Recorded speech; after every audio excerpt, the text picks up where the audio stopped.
welcome to Song Sparrow Paper Crafts. My name is Susan Fox Bowen, and I am an independent Stampin' Up! Demonstrator in the Dallas-Fort Worth area. Thank you for joining me today for a new episode of Terrific Tuesdays. If you've been here for a while, you know that Terrific Tuesdays are all about sharing some great Stampin' Up! Products and some really cool projects.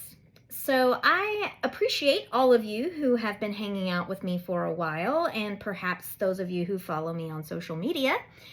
And if you do, you probably know that I've taken a little break from my Terrific Tuesdays series due to a family medical emergency. So thank you very much for your patience as I have tried to work out how I was going to return. And it's going to be a bit modified here for a little while as our medical emergency, it's a little less emergent and a bit more long-term now. So I won't be sharing as many projects on a weekly basis, and there might be a few gaps here and there, but I'm going to bring you some cool things as often as I can. And today I'm going to be sharing with you how I made the really cool gift holder, treat holder that I shared with you on the blog and on social media a little earlier this week. So let's get started learning how to make it. Today we are going to be making this really cute gift card holder together. You may remember, if you follow me on social media, that I shared this cute gifty a little earlier this week. And what I love about this fun fold is that it is very easy to adapt to any occasion. So in this case, I've geared it more towards tea time, where I've got packages of tea on either side, as well as some shortbread cookies that I've slid in the middle. But you could very easily adapt this to be a different occasion. For example, maybe someone you know is ill and you can make a little get well care package. Slide in some Kleenex in the center tissue, and you've got a little vitamin packet. Put in your little gift tag there. Maybe you have a honey straw or a pack of honey that you can include with some tea. Super cute, just a way to let someone know that you're thinking of them while they're feeling under the weather. You could very easily use this for teacher appreciation, just to give a little gift. You can slide gift cards in there, and it could easily become a birthday gift holder. So lots of possibilities, and that's really what I love about it. I will be sharing the PDF tutorial in the description to this video. You'll just be able to click on it to go download it. But we're going to make this together during today's video. So let's get started.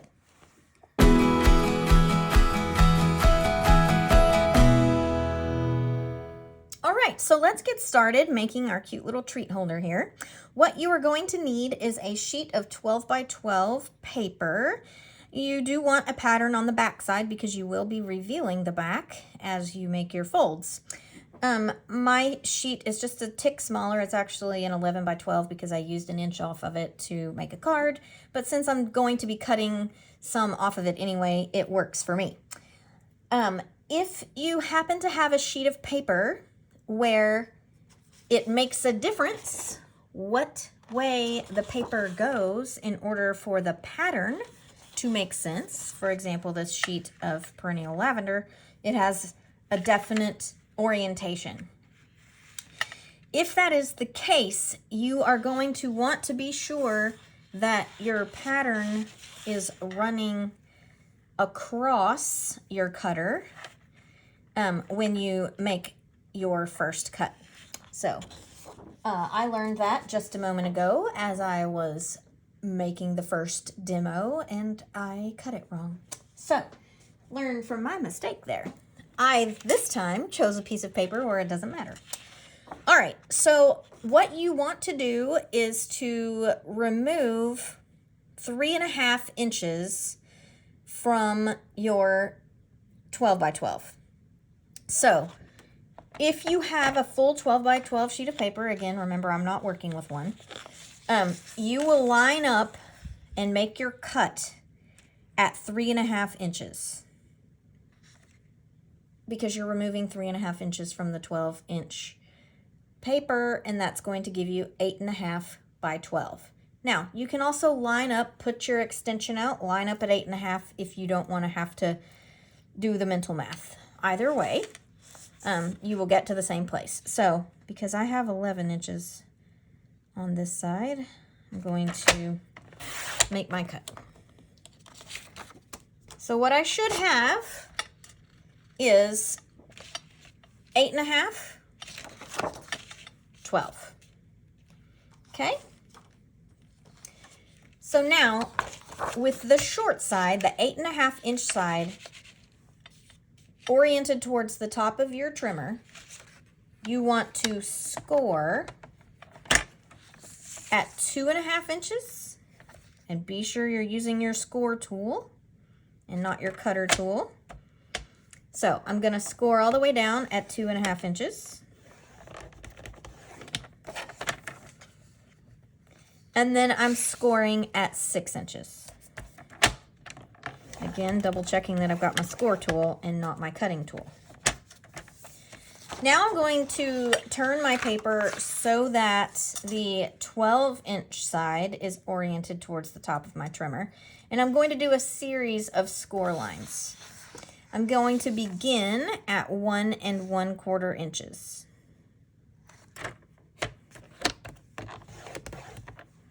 Next, 2.5. You do not have to remember these because if you download the PDF, you're going to have all of these available to you. The next one at 5 inches. I'm going to put out my extension here. Your next score is at 7. So previous one was at 5, this one is at 7. Next, 9.5. Last one, 10 3/4. And you do want to make sure that you're lined up in the right places and that you're scoring yourself a straight line. Okay, I'm going to tuck in my extension here because I'm not done with my trimmer. So the next thing, I'm going to turn this over so you can see a little bit better. The next thing that we are going to do is remove these 2.5 inch sections on each of the corners. And I flipped this over because I think it's a little easier for you to see this on this side. And in fact, this is the side I'm going to cut for the same reason, that hopefully you can see this as I cut, because that busy pattern will definitely cover it up. So it really does not matter at all what side you start with, because ultimately you're going to be cutting on all four. So I started with the 12-inch side at the top. I'm using my cutter tool. It happens to be at the bottom, so that's where I'm starting. I am cutting up to that first score line. Okay? I'm going to just gently lift up my cutting bar guide here.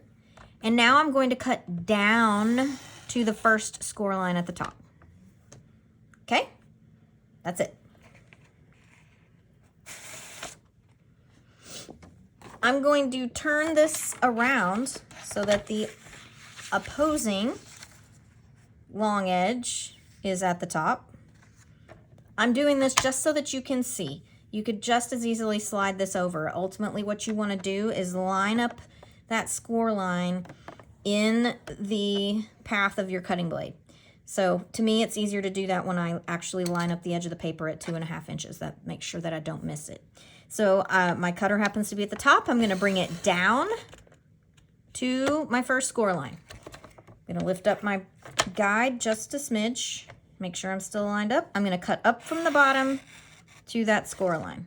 Whoops. Here we go. Wasn't quite there. All right. Now I'm going to put my short edge, either one, at the top. I'm again lining up at 2.5 inches. My cutter's at the bottom. That's where I'm going to start. I'm cutting up to my cut mark. And what you should end up with, if you cut properly, now I've got a corner. I'm going to lift up my guide, and now I'm going to cut down from the top to that score line so that what I get, now I didn't cut very well, so I'm going to have to use my paper trimmers wherever it is they went. Okay, well, it's a good thing I have more than one pair. Isn't that why we all have more than one pair? Okay, so I end up with a square, a 2-inch square. All right. Apparently that time, somewhere along the way, I didn't line up at 2.5. My cut is correct. My score line was not. All right, so repeating the same thing, I turned my short edge again so that I could line up at the 2.5-inch mark. Cutting down, I got my square. I'm gonna lift up my guide here, and I'm gonna cut up from the bottom to that first score mark. And hopefully my little square slides out nicely, which it did. Okay, so what I am left with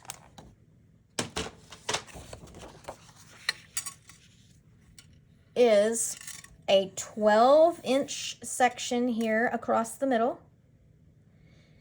This is 8.5, and now you're missing your 4 corners. Okay? Whatever side of your designer paper that you want to be prominent should be facing you at this point. Okay? I mean, should be facing down. All right? So I want this to be my accent side. I want the flowers to be what shows the most. So it's really easy to change it if you change your mind. I will show you in just a minute because I very often am not sure whenever I'm making my folds.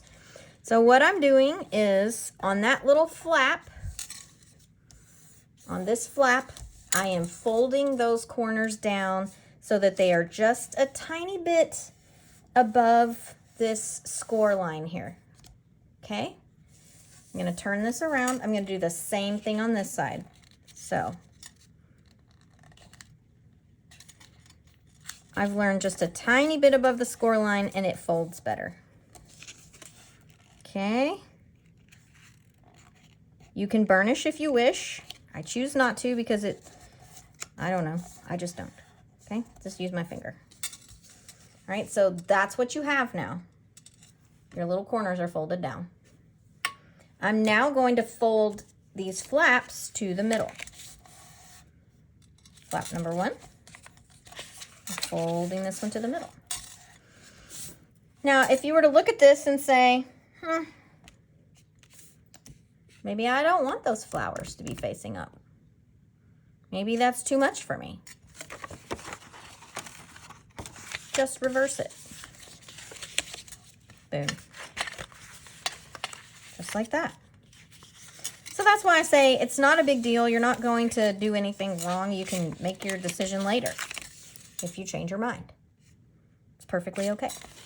I want the flowers, so I'm going back to the way I had it.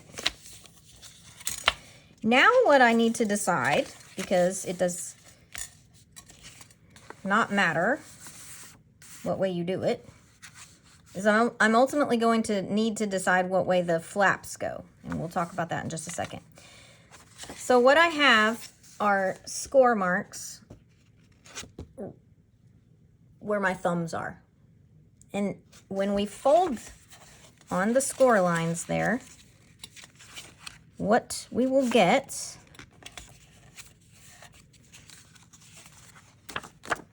is that nifty little pocket section in the middle that holds something a little larger than these pockets, right? So tissues, Kleenexes, cookies, the sky's the limit, right? Box of candy, 2 boxes of candy. All right. So back to the flap that I was talking about. I got a little bit ahead of myself. So now I need to decide. I'm going to have a flap here at the top. I have to decide how much flower do I want going on. I want to be able to see a little bit of the pattern on the back. So I'm going to fold my flap backwards. This is why I say it really doesn't matter what way you go. You just have to decide what look you want, right?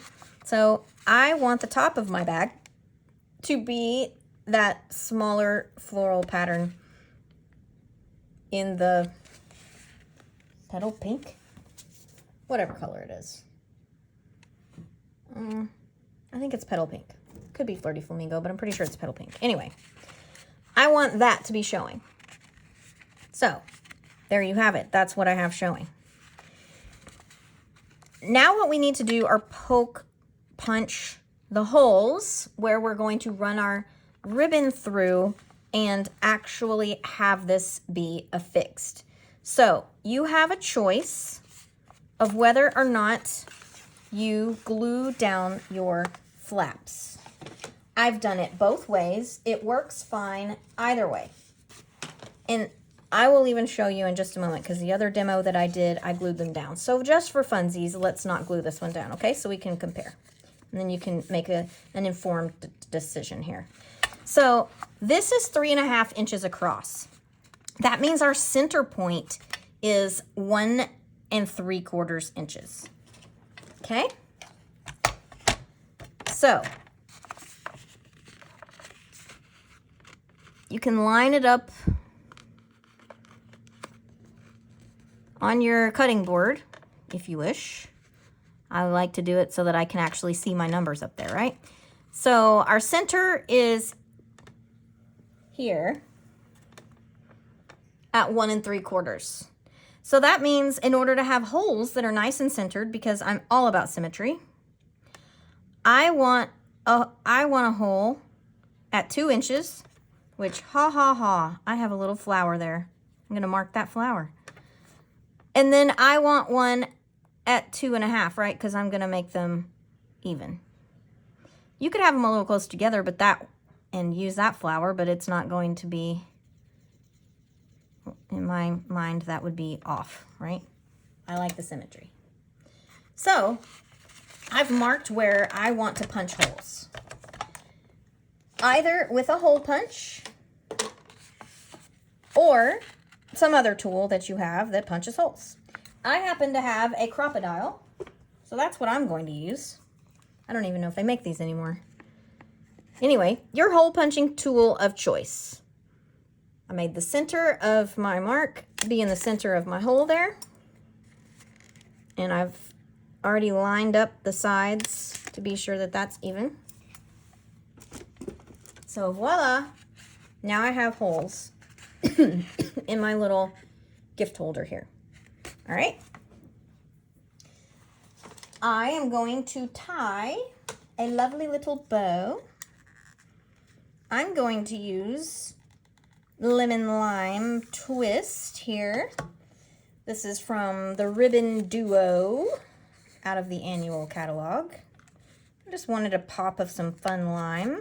Bring that out in my zinnia paper down there.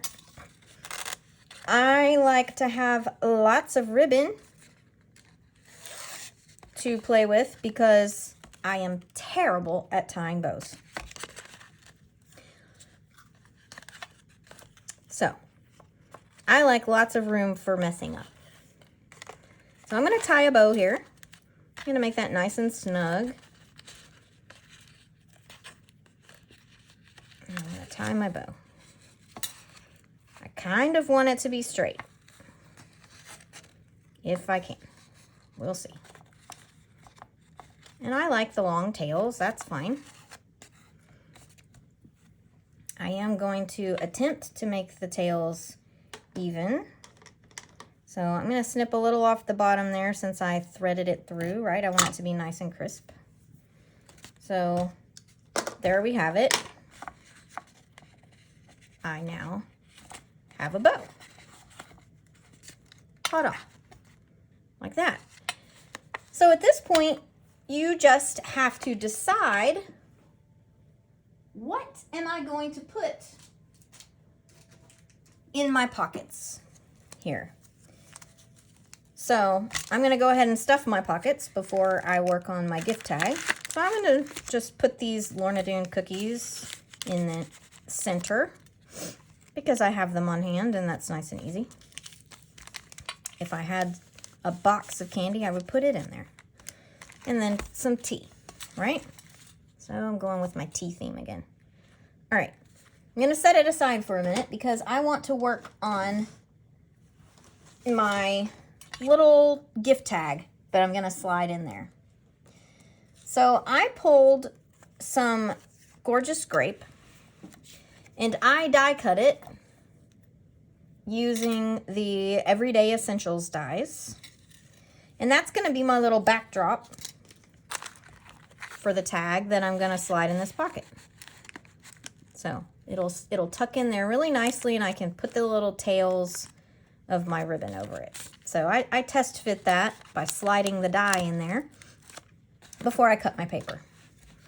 All right, I have also cut a little white cardstock using the Thoughtful Expressions dies.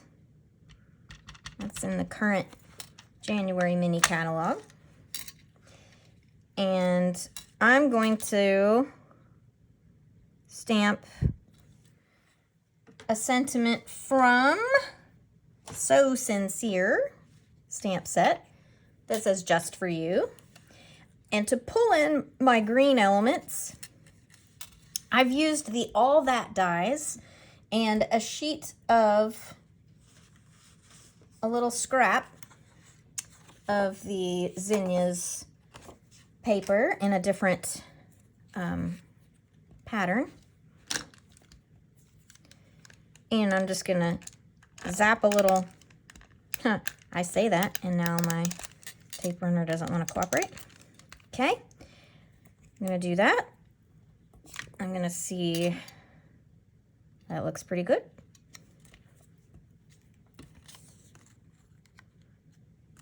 And let's see, do I need anything else before I slide this in here? I'm actually going to kind of slide it up a little so that when I slide that all the way down, it's going to kind of come across. That'll be perfect. I'm going to give that a little bit of dimension so that it does not get hung up on anything whenever it slides in there. So I'm going to keep my dimensionals towards the top here of my shape.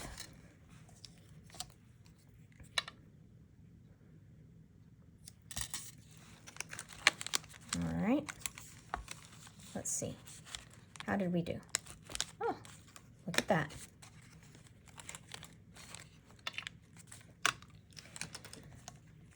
So here we have it, all finished. We've got it all stuffed with things. You could slide a gift card in here even still. Makes a cute little gifty. And I did not glue those down. For comparison,